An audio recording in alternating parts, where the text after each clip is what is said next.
Hello girls, today we will do our next topic related to debentures, that is issue of debentures at discount. Issue of debentures at discount. जैसे कि बच्चे मैंने आपको पहले बताया था कि जो हमारे डिबेंचर इश्यू होते हैं, जो हमारे इश्यू ऑफ डिबेंचर्स होते हैं वो कैसे होते हैं, हमारे एट पार होते हैं, मीन्स सेम वैल्यू पे, और किस पे होते हैं, एट प्रीमियम पे होते हैं, मीन्स हायर वैल्यू पे, या एट डिस्काउंट पे होते हैं, मीन्स लोअर वैल्यू पे। अगर हम 10 का डिबेंचर 10 पे इशू करते हैं उसको बोलते हैं एट पार, 10 का 12 पे इशू करते हैं तो हम बोलते हैं एट प्रीमियम। इसमें जो इंक्रीज वैल्यू होती है 2, इसको हम क्या बोलते हैं, प्रीमियम। और प्रीमियम की एंट्री ऑलवेज कब होती है, at the time of due. Okay, और अगर ऐसे हम कम वैल्यू पे करते हैं, 10 का डिबेंचर हम 8 पे कर देते हैं, जितना हमने कम किया डेट इज 2, ये हमें क्या कहते हैं, डिस्काउंट। 2 रुपीज़ हमारा क्या हो गया, डिस्काउंट। डिस्काउंट की एंट्री भी हमेशा कब होती है, द टाइम ऑफ ड्यू के टाइम पे होती है। प्रीमियम की एंट्री भी ड्यू के टाइम पे, डिस्काउंट भी एंट्री की ड्यू के टाइम पे, अलॉटमेंट ड्यू के टाइम पे भी हो सकती है, एप्लीकेशन ड्यू के टाइम पे भी, फर्स्ट कॉल ड्यू के टाइम पे भी एंट्री होती है। ठीक है बेटा, प्रीमियम में हम लिखते हैं डिबेंचर प्रीमियम, ऐसे लिखते हैं ना। और प्रीमियम हमेशा क्या होता है, हमारा क्रेडिट। प्रीमियम हमेशा हमारा क्या होता है, क्रेडिट होता है। ठीक है, और बट जो डिस्काउंट है इसके लिए हम लिखते हैं discount on issue of debenture. क्या लिखते हैं, discount on issue of debenture. क्या लिखते हैं, discount of issue of debenture. तो ये हमेशा हमारा क्या होता है, डेबिट। प्रीमियम क्रेडिट होता है और डिस्काउंट कहाँ होता है, डेबिट होता है। ठीक है बेटा, डिबेंचर प्रीमियम हमारा बैलेंस शीट में कहाँ आता है, under the heading reserve and surplus. कहाँ आता है, हेडिंग रिजर्व एंड सरप्लस में। और discount on issue of debenture हमारे कहाँ आता है, बैलेंस शीट की asset side of balance sheet. कौन सी side of balance sheet, asset side of balance sheet, under the heading non current assets. कौन सी हेडिंग के अंदर आता है, under the heading non current assets. Debenture premium जो है वो रिजर्व एंड सरप्लस में आता है, और discount on issue of debenture asset side पे under the heading non current assets के अंदर ये आता है। ठीक है बेटा, आई होप इतना आपको क्लियर हो गया हो। अब इसकी एंट्री देखो, अब सपोज करो अलॉटमेंट के टाइम पे आया है डिस्काउंट, तो क्या एंट्री आएगी, ड्यू के टाइम पे एंट्री आएगी, debenture allotment account debit, discount on issue of debenture account debit to debenture account. अगर प्रीमियम होता तो डिबेंचर प्रीमियम आता है ना, डिस्काउंट है तो discount on issue of debenture account debit to debenture account. Next entry क्या आएगी फिर, bank account debit to debenture allotment account. I hope आपको इतना क्लियर हो गया हो। अब मैं आपको इसके रिलेटेड एग्जाम करवाती हूँ, काइंडली लिसन इट केयरफुली। देखो ध्यान से क्या है।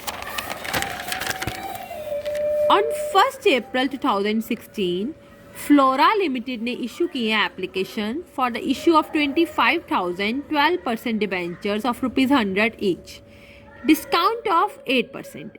8% का डिस्काउंट है, मीन्स कितना डिस्काउंट है आपने कैसे निकालना है, एक डिबेंचर कितने का है, 100 का, 100 पे 8%, 8 रुपीज़ किसके हो गए, डिस्काउंट के। तो आपका डिबेंचर कितने का हो गया, 100 माइनस 8 डेट इज 92। प्रीमियम हो तो प्लस हो जाएगा, डिस्काउंट हो तो माइनस हो जाएगा। Is it okay, this is redeemable at par after 3 years। Full amount was payable on application. Application के टाइम पे ही सारे अमाउंट की पेमेंट हो गई है। ठीक है, आपने एंट्री कब डालनी है, eight a time of due. ध्यान से सुनो, आप पहले क्या एंट्री आएगी, एप्लीकेशन के टाइम पे पेमेंट हो गई है तो एंट्री आएगी bank account debit to debenture application account. Discount नहीं आएगा, क्यों, क्योंकि डिस्काउंट की एंट्री हम ड्यू के टाइम पे डालते हैं, रिसीव के टाइम पे नहीं डालते। अब एप्लीकेशन रिसीव करिए तो अभी एंट्री नहीं आएगी। अभी आपने नेट कितना आपने रिसीव करा, 92 से ना, कितने डिबेंचर हैं, 25,000 डिबेंचर्स इंटू 92 से ये एंट्री आएगी। ठीक, 100 से नहीं करनी, जितनी कम से रिसीव करे उतनी आएगी। कितना आ गया ये? 23 lakh. Bank account debit to debenture application account 23 lakh. Okay, done. Next entry मेरी क्या आएगी? अब डिस्काउंट की एंट्री कब आएगी? At a time of due. Debenture application account debit, discount on issue of debenture account debit to debenture account. Debenture application account debit, discount on issue of debenture account debit to debenture account. Okay, application में कितना आएगा? देखो कितने debenture है? 25,000 into 92। Discount में कितना आएगा? 25,000 into 8। और डिबेंचर में कितना आएगा? 25,000 इंटू 100। ये आ गया 23 लाख, ये आ गया 25 लाख, ये आ गया 2 लाख। देख लो, आई होप आपको क्लियर हो। जितना ये ड्यू होता है एप्लीकेशन, उतना ही हम रिसीव करते हैं। एप्लीकेशन ड्यू कितना? 23 लाख, उतना ही हमने रिसीव करा 23 lakh. Bank to debenture application, discount on issue of debenture to debenture account. I hope ये आपको क्लियर हो गया हो पूरा टॉपिक। एक बार अच्छी तरह से देख लो ये। Our next topic is over subscription of debentures. जैसे बेटा हम शेयर लोग ओवर सब्सक्राइब कर लेते हैं, वैसे डिबेंचर भी ओवर सब्सक्राइब कर लेते हैं। तो ओवर सब्सक्रिप्शन के हमारे पास 2 ट्रीटमेंट होते हैं। जैसे कि मैंने आपको शेयर में बताया था, सेम विद दिस।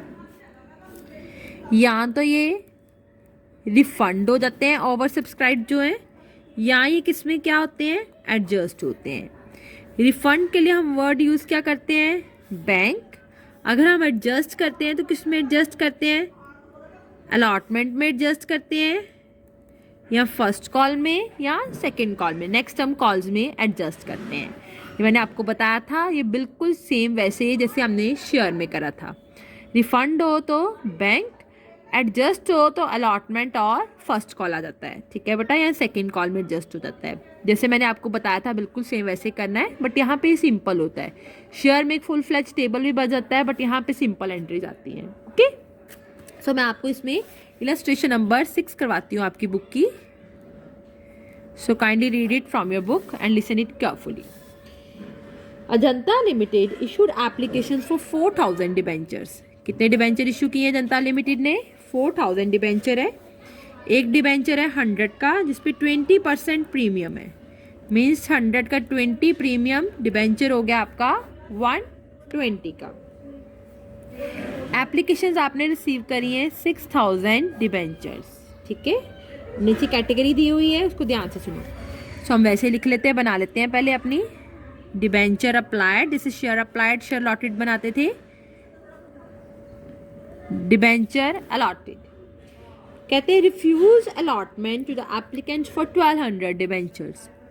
जिन्होंने 1200 डिबेंचर्स के लिए अप्लाई किया है उनको कोई भी अलॉटमेंट नहीं दी। To give full allotment to the applicant for 400 debentures. जिन्होंने 400 डिबेंचर्स के लिए अप्लाई किया उनको फुल अलॉटमेंट कर दी। To allot the remaining debentures on pro rata basis among other applicant. Remaining debentures कितने रह गए? टोटल डिबेंचर अप्लाइड कितने हैं? 6,000। तो रिमेनिंग कितने रह गए? 12 + 4 1600। 6,000 - 1600 दैट इज 4,400। ओके, ये कितने हैं? टोटल डिबेंचर लॉटेड कितने हैं? मीन्स इश्यू कितने हैं? 4,000 - 400 दैट इज 3,600। ये प्रो राटा बेसिस है। लास्ट लाइन लिखा है to utilise excess application in part payment of allotment only. जो एक्सेस एप्लीकेशन है वो उसको कहाँ एडजस्ट करना है? सिर्फ अलॉटमेंट में एडजस्ट करना और कहीं पे एडजस्ट नहीं करना। सो हम देख लेते हैं एक्सेस अमाउंट। एक्सेस डिबेंचर्स पहले कैसे आएंगे? ये 1200, 4,400 - 3,600 कितने आ गए excess debentures? That is 800। Excess amount कैसे निकालते हैं? Multiply by application. एप्लीकेशन देखो हमारे पास कितनी गिवन है? That is 20 on application. 800 into, पहले करते हैं 1200 इंटू 20, दैट इज 24,000। ये रिफंड आ जाएगा बैंक में। 800 इंटू 20 दैट इज 16,000। ये प्रोराटा का केस है, सो इस किस में एडजस्टमेंट होएगी, इसकी अलॉटमेंट में। आई होप आपको कितना क्लियर हो गया हो। सो हम अपनी फर्स्ट एंट्री करते हैं। देखो फर्स्ट एंट्री क्या आएगी, bank account debit to debenture application account. कितने डिबेंचर्स हैं, 6,000। कितने का है, 20। How many applications were received, 6,000 into 20। ये आपके पास कितना आ गया, 1,20,000। ओके, अब नेक्स्ट एंट्री करनी है, तो ये दोनों बातें याद रखना। डिबेंचर अलॉटमेंट है 16,000 और बैंक अकाउंट में कितना आना है, 24,000।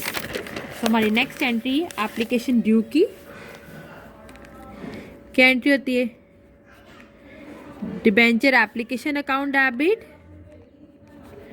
To debenture account to debenture allotment account to bank account. Application में कितना है मेरा, 1,20,000। अलॉटमेंट में देखो, आपको मैंने पीछे निकाला ना, कितना अलॉटमेंट में निकाला है, दैट इज 16,000। बैंक में कितना निकाला मैंने, 24,000।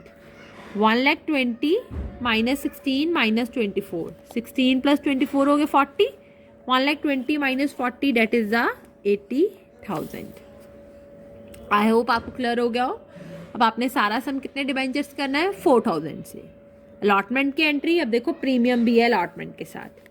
सो एंट्री करते हैं हम, debenture allotment account debit to debenture account to debenture premium reserve या डिबेंचर प्रीमियम अकाउंट। देखो कितना है, सिक्योरिटी प्रीमियम भी आप लिख सकते हो, ठीक है बेटा। 50 अलॉटमेंट के हैं जिसमें 20 प्रीमियम इंक्लूड है। तो यहाँ पे कितना आ गया, कितने डिबेंचर्स आ गए यहाँ पे, 4,000 इंटू 50। यहाँ आ जाएगा 4,000 इंटू 30। प्रीमियम कितने का है, 20 का। 4,000 इंटू 50, ये मेरे पास कितना आ गया, 2 लाख। 4,000 इंटू 30, ये आ गया 1,20,000। 4,000 डिबेंचर्स इंटू 20 प्रीमियम, ये आ गया 80,000।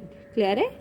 लास्ट लाइन पढ़ो क्या लिखी है, all the money was received except final call on 200 debentures, that is a call in areas of final call। हम वहाँ पे देखेंगे। अब यहाँ पे एंट्री करते हैं, क्या एंट्री होगी next, bank account debit to debenture allotment account. कितना आएगा, हमने लेना कितना था, 2 लाख। ऑलरेडी कितना ले चुके हैं, 16,000। 2 लाख में से 16,000 माइनस हो गया, तो हमने और कितना लेना है, 1,84,000। कितना लेना हमने, 1,84,000। Okay, next entry, debenture first call account debit to debenture account. First call कितने की है, टोटल डिबेंचर था हमारा 120 का, जिसमें से 20 थे एप्लीकेशन के, 50 अलॉटमेंट के। 20 50 प्लस 20 70, ये आ गया 50। कितना आ गया हमारा, 50 आ गया फर्स्ट कॉल का। सो हमारी एंट्री क्या आएगी, कितने डिबेंचर्स हैं, 4,000 into 50 that is 2 lakh. I hope ये भी आपको क्लियर हो गया हो। नेक्स्ट एंट्री क्या है कि सबने सारा अमाउंट रिसीव कर लिया है except final call on 200 debentures. 200 debentures वो लोग से हमने फाइनल कॉल रिसीव नहीं करी, वो क्या हो गए, call in arrears. So entry क्या आ गई, bank account debit call in arrears account debit to debenture first call account. कितने की आ गई फर्स्ट कॉल, देखो 2 लाख की। कॉल इन एरियर्स कितने के आ गए, 200 डिबेंचर्स इंटू 50 की। कितना आ गया यहाँ पे, 10,000। बैंक अकाउंट में कितना आ गया फिर, 1,90,000। देखो, आई होप आपको इतना क्लियर हो गया हो, ये सम क्लियर हो गया हो। स्टिल अगर आपको कोई प्रॉब्लम हो then you can ask from me. Thank you. देख लो एक बार।